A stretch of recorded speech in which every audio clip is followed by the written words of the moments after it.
Let's start with this new song that you're about to release, Love Me. Love Me is the first official, no, actually it's the second official song we're releasing from Bellat Entertainment. How would I put it? It's something that I'm trying, something different, but I'm also giving back people the Kendi sound that they had from the beginning. Before now it's switched to what I want to do exactly. Yes. Yeah. And of course, this song "Love Me," are you telling somebody to love you, or what's happening? You know, the song is more for everybody. There's so many lonely people out there, and it said that most of the time, mostly when it comes to women, you're not supposed to approach a guy because you're a woman, you know. But the whole point, you also wait and you see that guy actually qualifies to be somebody with me, but you can't tell them. So you can tell them through a song, you know, and then you give. Also in the song, I also give what I want. If you're not that person, then do not approach me. I say exactly what I want. I want a person who will treat me in a certain way. Actually, on the recording, St. Peace told me, hey, what you're asking for doesn't exist on this heart, but what a to record through in a shida. It doesn't. Yeah, it's a more of a what anybody wants in their lives. And then you've said that, but fans are like, if they are listening, when they are watching, they're like, but what are you asking? What are these things that you're asking? I put everything in maybe short sentences. Like I want a type of man who will treat me like I'm a queen. Yes. You know, I want things that when you say, people say to them. You know, but it's more of I want a man who treats me like a queen. You don't have to be rich necessarily. We can find that together, but at least treat me the way I'm supposed to be treated. Yeah. Wow, that is amazing. Because also before this, you had recorded you released a song with Mpasho, right? Yeah, Into You. Yes, Into You, and it was amazing. I like the way your vocals and his lyrics come in together. How did you come together again? Because you guys are legends at home. It was so funny actually. I did this song with this Jamaican producer, and then he traveled, and then I had to finish this song, and he wasn't there, so I took it to Message, and Philip decided to work on the song, and he liked it, so we did the song all over again. And when we finished the song, I was alone in the song. Then Phil said, okay, I think Ingoma needs some guy with that hyper voice. Yes. And I said, now who would, like, looking around the industry and thinking who can fit in the song. But then we're looking at then Vinny Banton is there. Yes. You know? And then it's like, I was saying about Vinny Banton, I said he came in, then he put his vocals in the interview, and then we didn't feel like there's anybody else who had the kind of voice, the kind of energy as much as he did, you know. So it's true we came up with a few names, but it really didn't really fit in the song. We offended a few people. Later and then I won't say who. And then, but then he agreed to be in the song, which he wasn't, by the way. That was something really humble for him to do, because he wasn't planning or ready to actually get back in the music industry then. But he said, okay, I will do this for you. But you know, for me, I'm going back in the music industry as a different person, not this person. So, but it ended up like that. It was so good. We couldn't put, it was either he's there or we just don't put anybody else. And of course, right now you are working with Belazzo Entertainment. Yes. How is it different with other, record labels? It is very different. Belazzo is very different. I'll say, one, they're not Kenyan. That doesn't mean that Kenyan producers or Kenyan management teams are not good enough. They're just different, you know. People have their own ways of working. There is the way they work with the way the European market works and the way the African market works. So when I say they're different, I mean they're different from the way Africans work and the way Europeans work. In a very nice way. Please let me not be misquoted. They take everything very professionally. Like for us, when we started, most of the artists here, I'll say specifically artists, the calling labels that I've worked with before, we're more like, I've found myself a talented artist.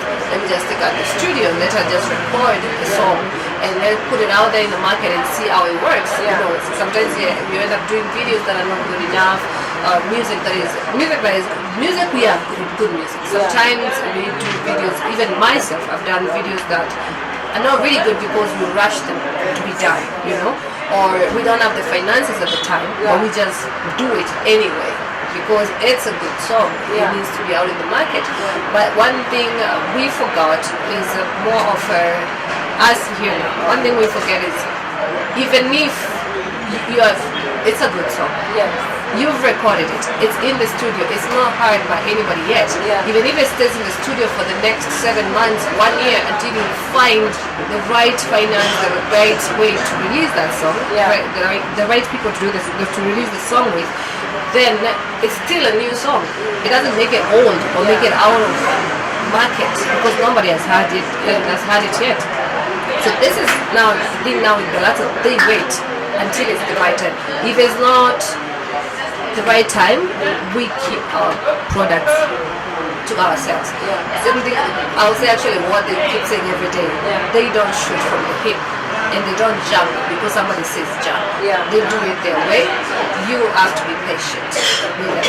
Because at the end of the day, if they give you guys, they give, now when I say guys, I say people outside in the market out there, if they give the fans and the people here a bad product, that is not good enough. The first thing people will start saying is criticizing it and hating on it. And why don't you just give us some time to create a whole thing for you and then give it to you when it's good? So that's the difference. They have a lot of patience. Here we lack patience, and they have a lot of patience. I've known of people who can actually wait and treat you differently. Actually, they treat you the artist. Whether you're a star or not, to them they're making a star. They will treat you like the star you are. To them, they will make sure you live the stand-up life. You know, they will even if there's no money coming from you at the time, they know what they're doing. So they'll give you the lifestyle that represents you as who they want you to be. That's how. And that's amazing. Like A-lists. And then they're there up front. You see now they're here. They don't need to be. They're busy people with business, people with their own offices, their own jobs, their own busy lives with their own staff and all that kind of stuff that they have to do.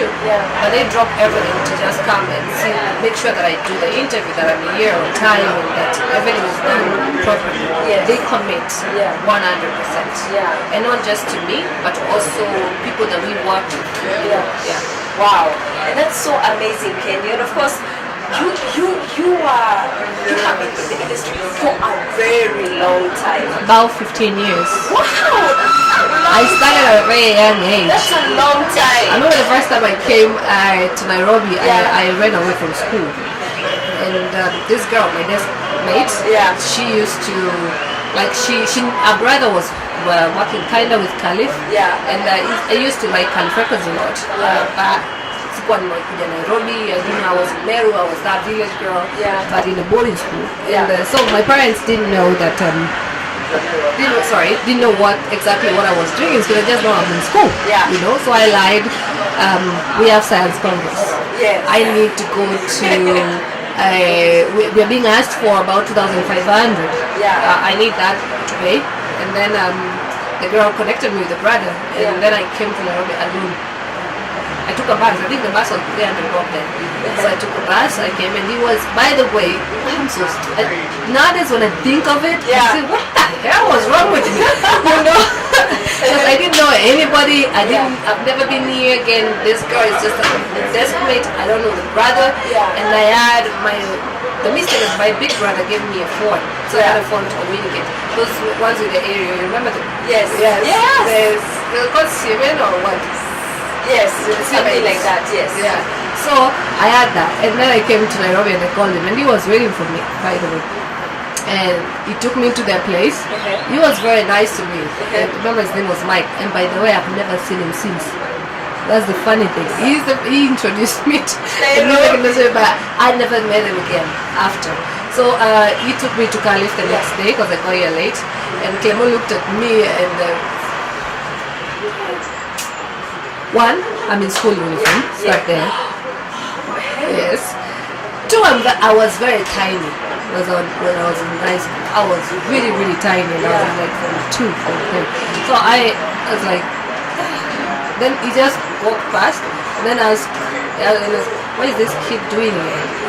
And why is she here? And then they say, oh, she came, she wants to do music. And And then said he made me the way they make you sing. Yes. And then he made me sing, and they said, okay, just go sing the same thing and leave it there. And I said, can I sing my own stuff? So I sang that first song. Actually, we did it with Jimot. Funny enough, he said, do that song, and then after I did the song, and then leave it, and then say, okay, go. Then they gave me a T-shirt for Caliph and a picture with Jimot, Kali, and everybody in there. And of course, Kendi, I know you have moved on, but why did you leave Caliph? That is a question many fans have been asking. I didn't leave. People, I've read blogs and stories about how I left Caliph. That was very wrong. I didn't leave Caliph because we fell out or because I was treated like a house help. Clemo's mom took me in and nobody else did. I lost everybody here, my relatives, apart from and don't forget that my parents and my brothers are all in Meru. So it's either I go back to Meru or I live in the streets. So I stayed at Caliph's roof for a few days, and then they realized there was somebody staying there because I had nowhere to go. At some point, my cousin kicked me out. She asked me to leave, and they didn't know anywhere to go. And I was young at the time. I was like 20. I was like very young. I was literally 19 actually. So Clemo's mom took me in, and then I lived with them for about 4 or 5 years, and then I left. When I left, she treated me like I was part of. If you didn't do to me, even her sons, she would pick me over her kids. Every time she protected me with everything that she had. So, and even she made the effort of going with me to Meru to meet my parents to make sure that they know I'm safe. So when I read these things, Kendi was treated like a house help, I feel so bad because that's wrong. She treated me like I was her daughter. So the reason I left Caliph was not that. The reason I left Caliph was because we disagreed business-wise. Okay? My music was taking too long to be released. I recorded a lot of songs, but they were not released in time. And I felt that, and then at the time also my branding wasn't so good and all that. So immediately I left and I went to Ogopa, not to be signed. I actually called Jakali and I told him, I want to tell Clemo that I want to do a song with Ogopa, but I need somebody to rebrand me who can rebrand me properly. Because here in Caliph you're working so easy, it's like Tom's you get. And he said, how do you feel? I said, I feel like it's the right time for me to do this. And he said, then do what is good for you. If you feel that's good for you, do it for you.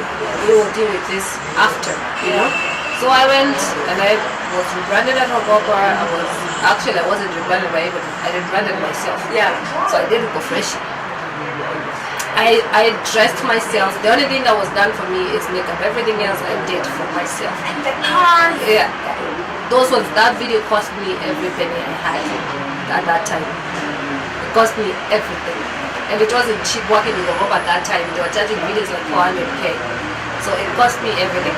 And unfortunately, things happened and I just felt, okay, I think maybe it was the wrong move or maybe it's not right for me to do this at this time. And that's, things were not going right for me. So I just decided, let me just take a break for now.